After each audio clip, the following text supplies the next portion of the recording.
আসসালামু আলাইকুম রহমতুল্লাহ। কৃষি ও ভেষজ ভিত্তিক ইউটিউব চ্যানেল ও ফেসবুক পেজ হাম্মাদ এগ্রোতে আপনাদের সবাইকে স্বাগতম। আজকে আমরা এমন একটি বিষয় নিয়ে আপনাদের মাঝে আলোচনা করব, যেটি খুবই গুরুত্বপূর্ণ বিষয়।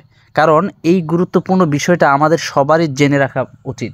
কারণ আমরা যদি এটা থেকে অবহেলা করি, আমাদের বড় ধরনের সমস্যা হয়ে যেতে পারে। তো আমাদের ভিডিওটি শেষ পর্যন্ত দেখুন এবং শেষ পর্যন্ত বিষয়গুলো জানতে আমাদের সাথেই থাকুন, এবং ভালো লাগলে অবশ্যই আমাদের চ্যানেলটি সাবস্ক্রাইব করে রাখবেন ইনশাআল্লাহ। আজকে আমরা জানব যে কিডনি নষ্ট হয়ে যাওয়ার 11টি লক্ষণ, অর্থাৎ প্রধান 11টি লক্ষণ আপনাদেরকে বলবো। যেই 11টি লক্ষণ আপনি যদি আপনার মধ্যে পান, তাহলে বুঝবেন আপনার কিডনিতে সমস্যা হয়েছে। তদ্রূপ দ্রুত ডাক্তারের শরণাপন্ন হবেন ইনশাআল্লাহ। তো চলেন আমরা কথা না বাড়িয়ে আমরা 11টি লক্ষণ জেনে নিই। তো 11টি লক্ষণের মধ্যে প্রথম যেই লক্ষণটা আপনি দেখবেন সেটা হচ্ছে ঘন ঘন প্রস্রাব। ঘন ঘন প্রস্রাব যদি আপনার হয়, কিডনি ক্ষতিগ্রস্ত হলে প্রস্রাবের মাত্রা বেড়ে যায়। এটা বিশেষ করে রাতে হয়। এটি কিডনির ছাঁকনি দুর্বল হওয়ার ফলে প্রস্রাব তৈরি প্রক্রিয়া ব্যাহত হয়। 2 নাম্বার হচ্ছে প্রস্রাবের রং পরিবর্তন। আপনি দেখবেন যে প্রস্রাবের রং স্বাভাবিকের চেয়ে গাঢ় বা ঘোলাটে হতে পারে। এটা হয়েছে কিনা, অথবা প্রস্রাবে রক্ত দেখা যেতে পারে। নাম্বার 3, প্রস্রাবে ফেনা। প্রস্রাবে ফেনা দেখা দিলে তা কিডনি ক্ষতিগ্রস্ততার ইঙ্গিত হতে পারে। এটি প্রস্রাবে প্রোটিনের মাত্রা বৃদ্ধির কারণে হয়। নাম্বার 4, ক্লান্তি এবং অস্বস্তি। কিডনি ক্ষতিগ্রস্ত হলে রক্ত স্বল্পতা দেখা দিতে পারে, যার ফলে ক্লান্তি এবং অস্বস্তি অনুভূত হয়। কিডনির নষ্ট হয়ে যাওয়ার 5 নাম্বার কারণ হলো হাত পা ফোলা। কিডনি সঠিকভাবে কাজ না করলে শরীরে অতিরিক্ত পানি এবং লবণ জমা হতে পারে, যার ফলে হাত পা বা শরীরের বিভিন্ন অঙ্গ ফুলে ওঠে। নাম্বার 6, ক্ষুধা কমে যাওয়া। কিডনি রোগে আক্রান্ত ব্যক্তিদের ক্ষুধা কমে যেতে পারে এবং বমি বমি ভাবও হতে পারে। নাম্বার 7, ত্বকে চুলকানি।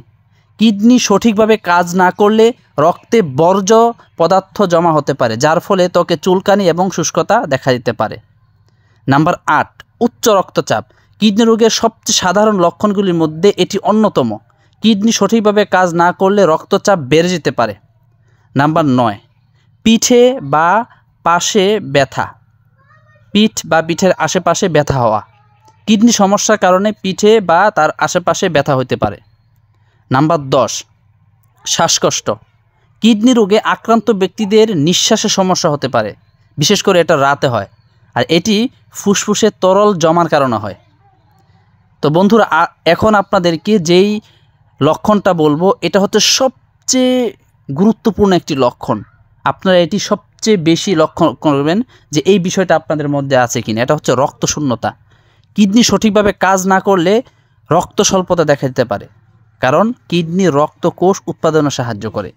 আপনার যদি রক্ত স্বল্পতা হয়, আপনার যদি রক্ত শূন্যতা দেখা দেয়, তাহলে বুঝতে হবে যে আপনার কিডনিতে সমস্যা হয়েছে। তো বন্ধুরা, যেই 11টি লক্ষণ আপনাদেরকে আমি বললাম, এই 11টি লক্ষণ যদি আপনার মধ্যে আপনি পান, তাহলে অবশ্যই খুব দ্রুত ডাক্তারের শরণাপন্ন হবেন এবং এর প্রতিকারের ব্যবস্থা করবেন, এর চিকিৎসা নেবেন। কারণ আমরা অনেকেই অবহেলায় থাকি, অথবা আমরা অনেকেই আমাদের কিডনির যত্নের প্রতি গুরুত্ব দেই না, যার ফলে দেখা যায় আস্তে আস্তে আমাদের কিডনির রোগ হয়ে আস্তে আস্তে কিডনি ড্যামেজ হয়ে পড়ে।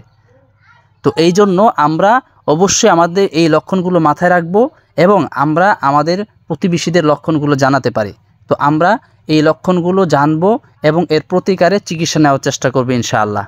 তো ভালো থাকবেন, সুস্থ থাকবেন, আমাদের সাথে থাকবেন ইনশাআল্লাহ, এবং এরকম ইন্টারেস্টিং এবং তথ্যবহুল ভিডিও পেতে আমাদের সাথে থাকবেন। আমাদের চ্যানেলটি এবং ফেসবুক পেজটি সাবস্ক্রাইব এবং ফলো দিয়ে রাখবেন ইনশাআল্লাহ। আজকে এই পর্যন্ত। দোয়া রইল, দোয়া করি ইনশাআল্লাহ। আসসালামু আলাইকুম রহমতুল্লাহ।